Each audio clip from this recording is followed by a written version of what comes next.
अखंड मंडलाकारं व्याप्तं येन चराचरं तत्पदर्शितेनं तस्मै श्री गुरुवे नमः। राव सर की चरण बंदना करता हूँ, दीपक बिसारिया सर की चरण बंदना करता हूँ, गुरुजनों को चरण स्पर्श और मित्रों को नमस्कार। मेरा विषय श्री दीपक बिसारिया सर के मार्गदर्शन में चल रहे है विवाह और विवाह विच्छेद है। मैं मांगलिक, डबल मांगलिक, ट्रिपल मांगलिक क्या होता है और कैसे देखते हैं, कलत्र दोष क्या होता है कैसे देखते हैं और इसका वैवाहिक जीवन पर क्या प्रभाव पड़ता है, देर से विवाह होने का योग और विवाह नहीं होने का योग क्या होता है, इन सभी तथ्यों को उदाहरण कुंडली के माध्यम से विश्लेषण करके स्पष्ट रूप से बताऊंगा। क्योंकि आज के आधुनिक युग में भी विवाह के लिए जन्म पत्री मिलान के अतिरिक्त ऐसी कोई पद्धति नहीं है जो विवाहिक जीवन कैसा रहने वाला है इसकी जानकारी दे सके। इसलिए ज्योतिष में विवाह विषय की उपयोगिता सबसे अधिक है और हमेशा रहेगी।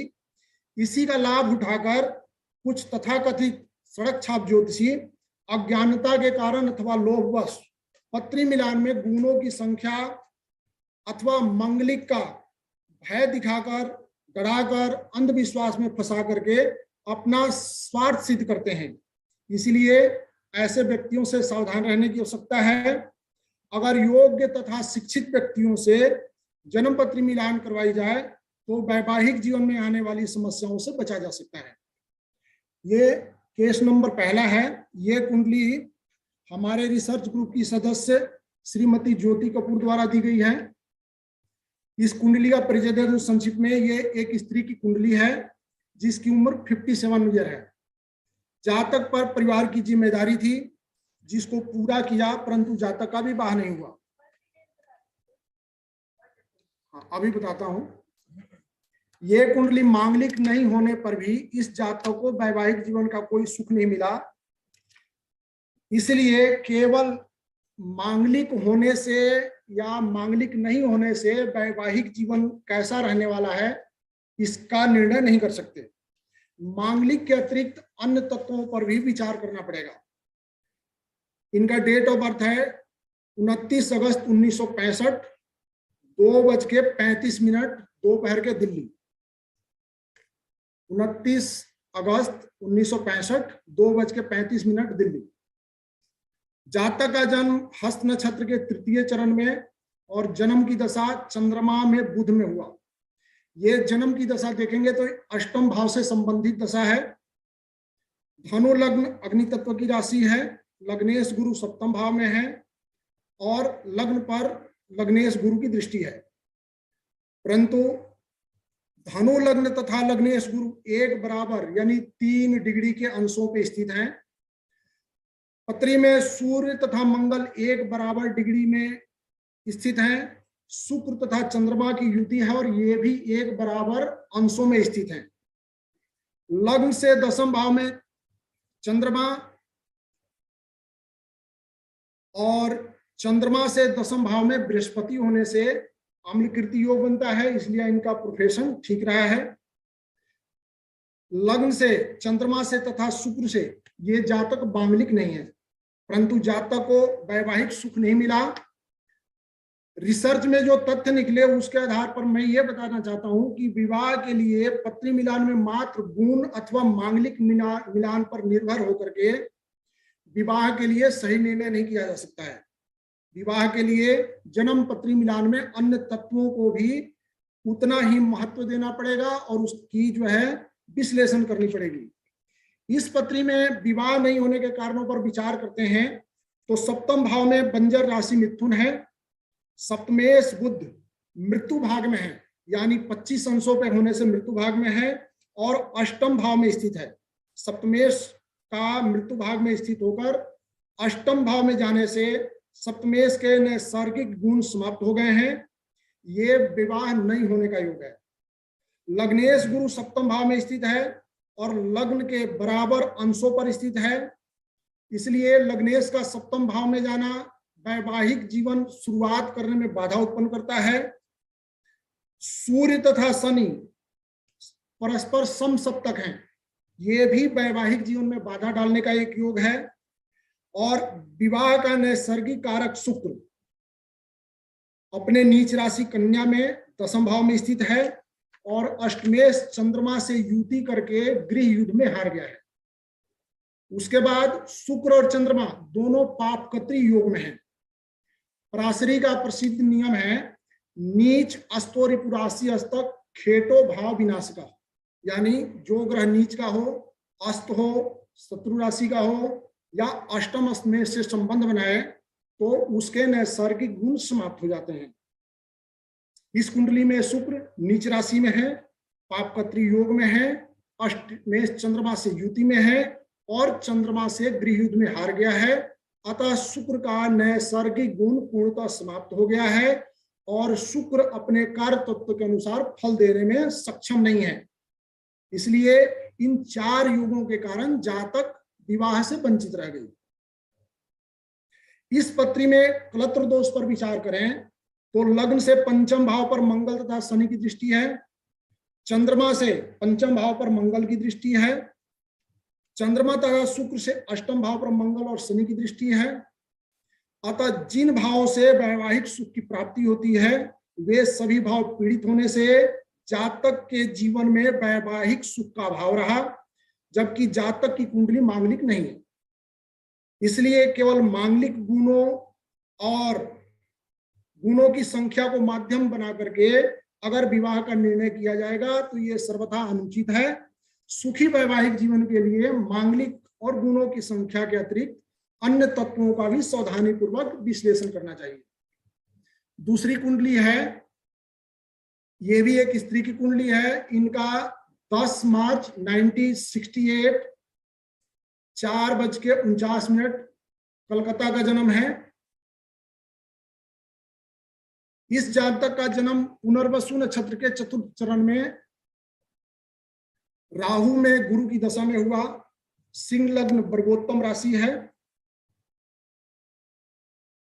लग्न में गुरु स्थित है। लग्नेश सूर्य 7वें भाव में शुक्र के साथ युति में है और सूर्य शुक्र की युति की दृष्टि लग्न पे है। सप्तमेश शनि 8वें में राहु तथा मंगल से युति में है। शनि तथा चंद्रमा दोनों विपरीत राजयोग में है। ये कुंडली का परिचय, ये कुंडली बिसारिया सर के द्वारा दी गई है। ये स्त्री की कुंडली जो जातक है वो टीचर है, प्रोफेशन ठीक रहा है, क्योंकि लग्नेश सूर्य तथा दशमेश शुक्र की युति 7वें भाव केंद्र में होने से कर्म सिद्धि योग बनता है। इनका विवाह 49 वर्ष में हुआ, परंतु हस्बैंड ने प्री प्लानिंग से इनके नाम पर लोन लिया और इनके ही सेविंग के पैसे को मिलाकर के फ्लैट खरीद लिया। उसके बाद क्लेश शुरू हुआ और डिवोर्स लेने में 2.5 से 3 साल का समय लगा। ये 2.5 से 3 साल का समय इनके जीवन का सबसे खराब समय रहा। सबसे पहले देर से विवाह होने का योग देखते हैं। लग्नेश सूर्य 7वें भाव में स्थित होने से देर से विवाह होने का योग बनता है। दूसरा, 7वें भाव में शुक्र का सूर्य से पीड़ित होना भी देर से विवाह होने का योग है। लग्न तथा चंद्रमा से सप्तमेश शनि 8वें भाव में मंगल तथा राहु से पीड़ित है। इन योगों के कारण जातक अविवाहित भी रह जाता है, परंतु ज्योतिष का प्रसिद्ध श्लोक है कि किम कुर्वन्ति ग्रह सर्वे यस्य केंद्रे बृहस्पति मत मातंड उत्थानाम भिन्नतो को अपि केसरी, यानी जिस प्रकार अकेला सिंह मदमस्त हाथियों के झुंडों को तितर बितर कर देता है, उसी प्रकार लग्न में स्थित बृहस्पति ने अपना प्रभाव दिखाया और 7वें भाव में स्थित सूर्य शुक्र के ऊपर गुरु की दृष्टि होने से जातक का विवाह अक्टूबर 2016 में शुक्र में सूर्य की दशा में हुई। परंतु इस पत्री में उपस्थित कलत्र दोष ने वैवाहिक जीवन नहीं चलने दिया और 2.5 से 3 साल के बीच में डिवोर्स हो गया, क्योंकि इस जन्म पत्री में लग्न, चंद्रमा और शुक्र तीनों से कलत्र दोष बनता है। पहला, लग्न से 5वें भाव पर शनि की दृष्टि है और लग्न से 7वें में सूर्य स्थित है। दूसरा, चंद्रमा से 8वें में सूर्य है। तीसरा, शुक्र से 4th भाव पर शनि की दृष्टि है और चौथा, लग्न से 8वें भाव में शुक्र से 8वें भाव में शनि और मंगल, राहु तथा केतु से पीड़ित होने के कारण वैवाहिक जीवन में लॉन्गिविटी नहीं है। लग्न से अष्टम भाव में सप्तमेश शनि के साथ राहु और मंगल का क्लोज डिग्री में युति होना वैवाहिक जीवन के लिए बहुत ही अशुभ योग है। ये युति जातक के वैवाहिक जीवन को तहस नहस कर देता है। नवांश के सप्तम भाव में मंगल और राहु की युति है और इस युति पर भी शनि की दृष्टि है। सर्वाष्टक वर्ग के अनुसार विचार करेंगे तो सप्तम भाव में मात्र 14 अंक हैं, यानी अष्टक वर्ग के अनुसार 28 अंकों से अधिक होने पर वैवाहिक जीवन में सुख की प्राप्ति होती है। यहाँ मात्र 14 अंक हैं। ये भी कलत्र सुख का भाव दिखाता है। जैमिनी के अनुसार विचार करेंगे तो ज्ञाति कारक चंद्रमा की दृष्टि दारा कारक शुक्र पर है। ये भी वैवाहिक जीवन के लिए अशुभ योग है। इसके अलावा इस पत्री में पाश योग बनता है जो वैवाहिक जीवन के लिए शुभ नहीं होता। मांगलिक दोष विचार करेंगे तो मंगल लग्न से अष्टम भाव में शनि और राहु के साथ युति में है, अतः यहां डबल मांगलिक योग बनता है।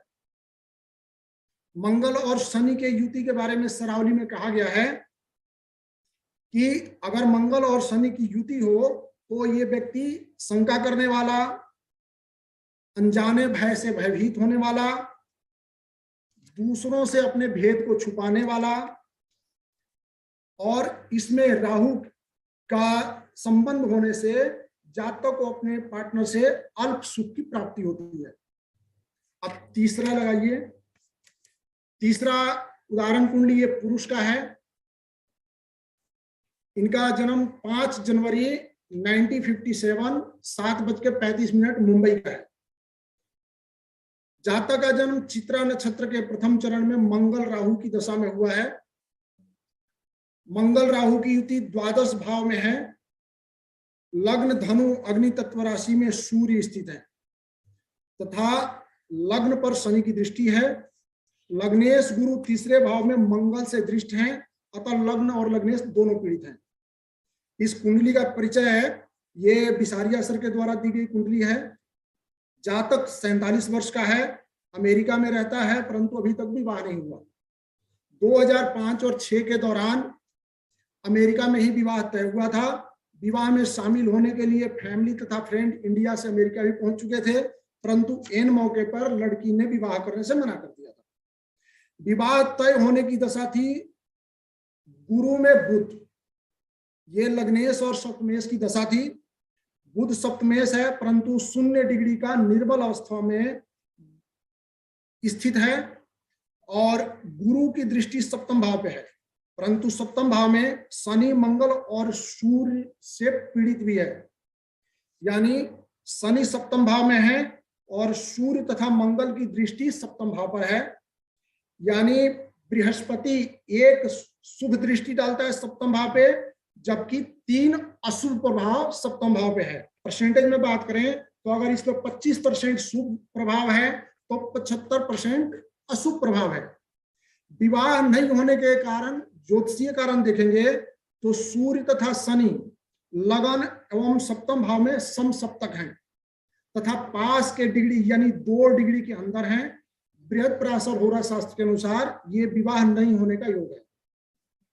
दूसरा, निर्बली सप्तमेश बुध 0 डिग्री का अस्त होकर दूसरे भाव में स्थित हैं।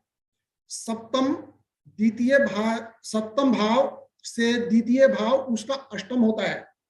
सप्तम और द्वितीय दोनों ही मारक होते हैं, अतः सप्तमेश बुध दूसरे भाव में स्थित होने से प्रबल मारक है और द्वितीय शनि सप्तम भाव में स्थित होने से प्रबल मारक है।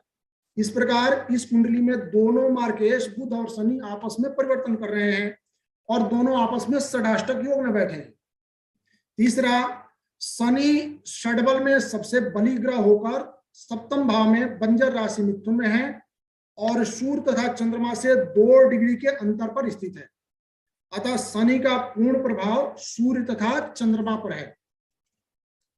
लग्न तथा सूर्य चंद्र मंगल गुरु और शनि ये परस्पर 20 से 25 डिग्री के अंदर में जो है स्थित है, अतः लग्न चंद्रमा गुरु ये तीनों पाप से प्रभावित हैं। नवांश में देखेंगे तो सप्तम भाव में राहु केतु अक्षय तथा सप्तम भाव पर मंगल की दृष्टि है।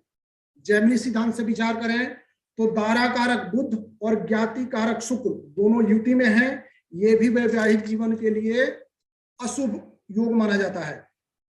उसके बाद राहु और मंगल की युति द्वादश भाव में है, ये जातक को मिस्टीरियस बना देता है।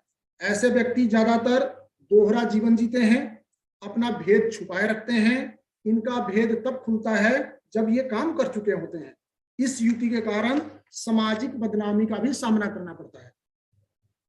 अब अगला जो पत्री है वो ट्रिपल मांगलिक का पत्री है। ये हमारे रिसर्च ग्रुप से लिया हुआ है। ये एक स्त्री की पत्री है, 27 जुलाई 1987, 9:05 चूरू। जातक का जन्म अश्लेषा नक्षत्र के तीसरे चरण में तथा जन्म की दशा बुध में मंगल में हुआ। लग्न पापकत्री योग में है और लग्न पर गुरु तथा शनि की दृष्टि है। चूरू राजस्थान।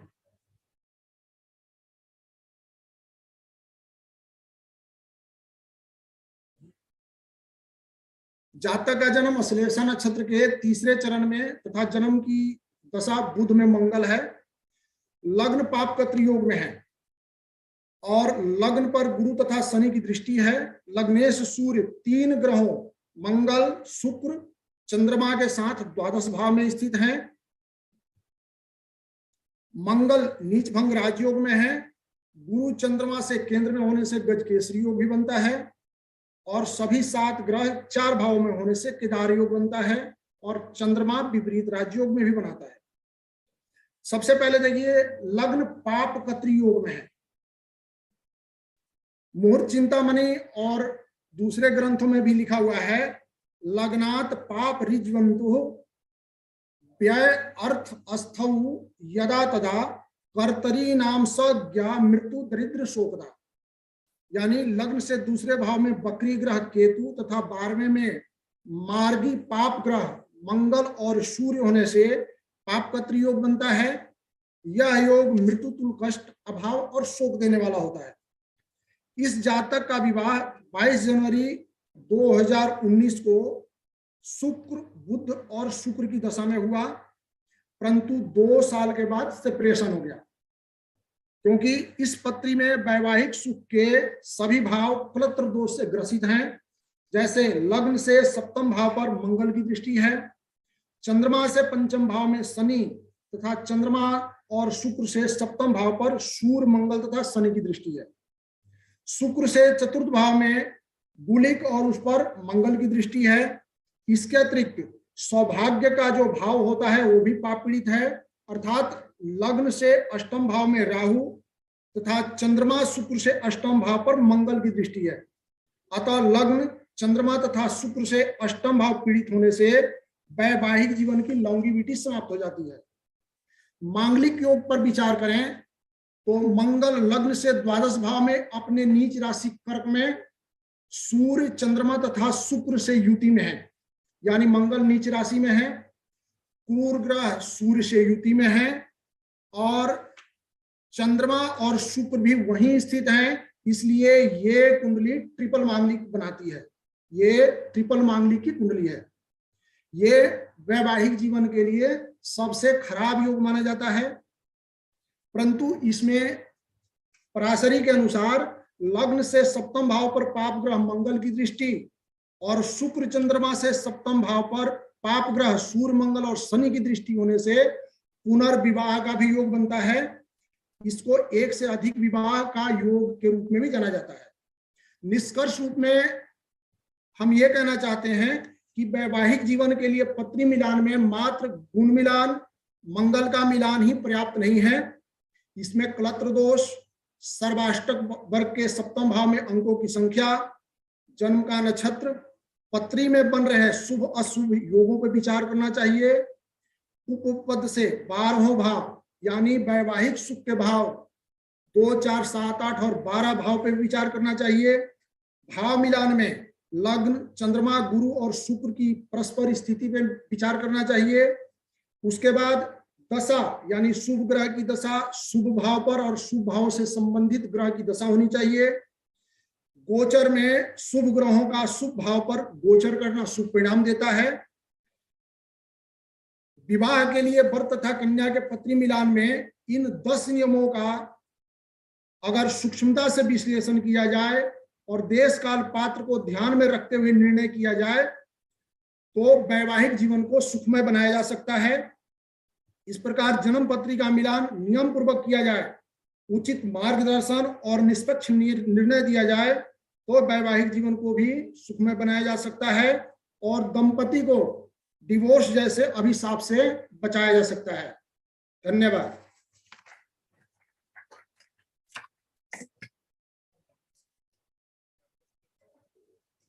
सर